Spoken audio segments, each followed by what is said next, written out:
Okay, recording. Clapping them in. Bang, bang, bang. Popping, pop, pop. All right. Scoot in a little bit. Well, all right, everybody. Christopher Lee here. And I just got a new Shure SM48.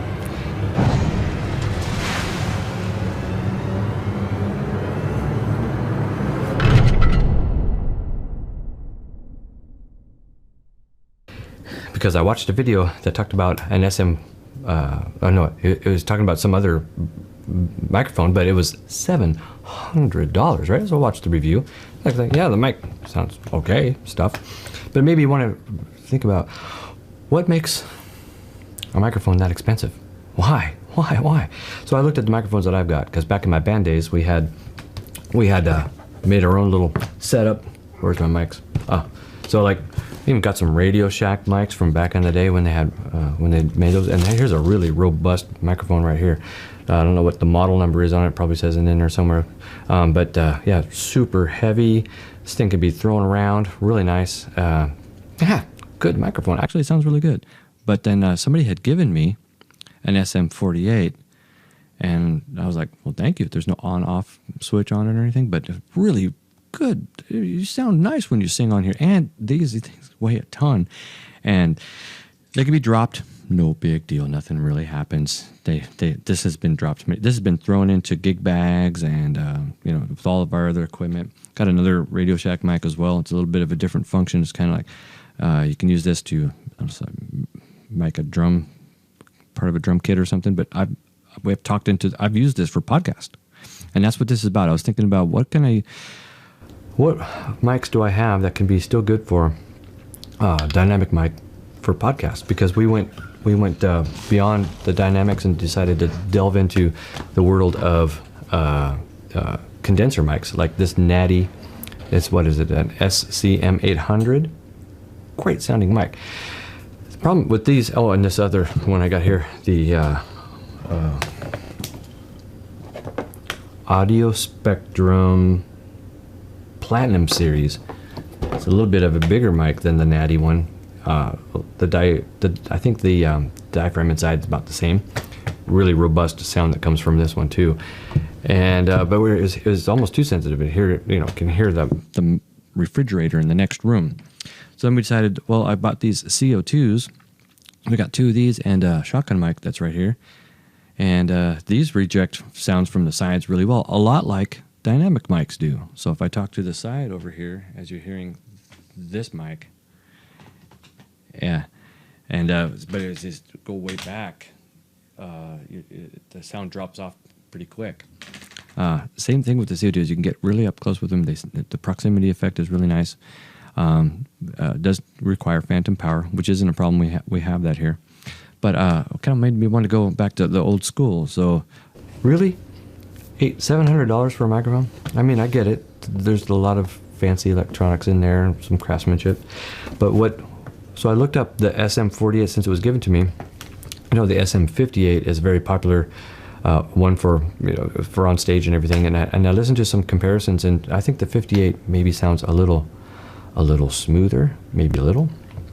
The 48 to me is just fine. I like the little raspier bits of it. So I got it. Here's the box that it comes in. Pretty cool. SM microphones by Shure.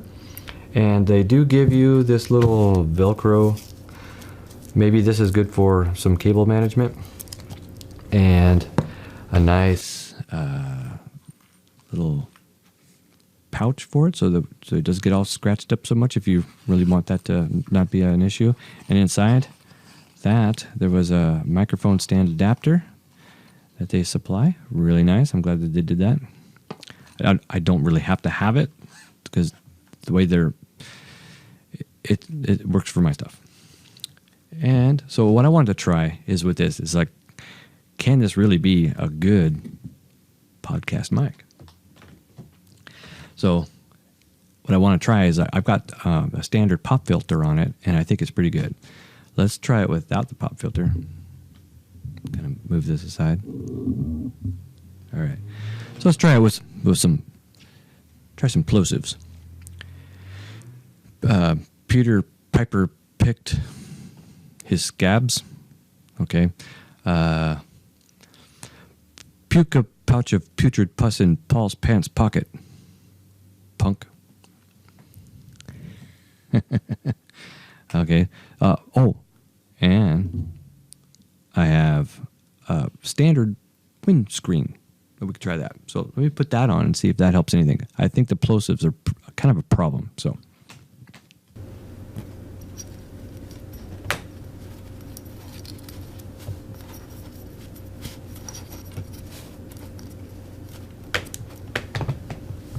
Okay, so I think that's on there pretty good.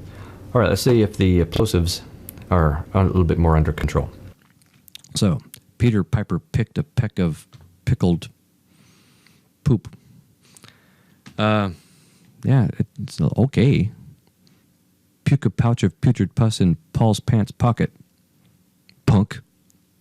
That actually helps out a lot. It's pretty good. But I do think that it's muffled my sound by a little bit. It sounds like I'm talking through a sock, kind of.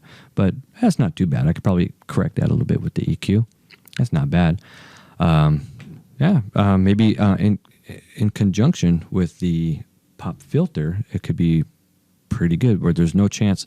But I think if you control how you talk into it, you can keep the plosives down. You know, if you really, I mean, if you get excited, you forget all about it. But if you kind of watch for it, it's not too bad. I think I can handle that. I think I'd like this. So what do you think? So do you think you could do a podcast with the Shure SM48? I think it sounds pretty good. I didn't even change the EQ from the settings when we were doing the CO2 for a podcast, and that's the same setting as when we were using it for using the condenser one here, the natty. So there you go. I kind of like it. Maybe a little bit more tweaking, and we can get this to be dialed in just perfect. But all right, so that's it. $39, Amazon. Get the Shure SM48. I think it sounds pretty good. Well, that's it for now. Thanks, you guys, and we'll see you next time.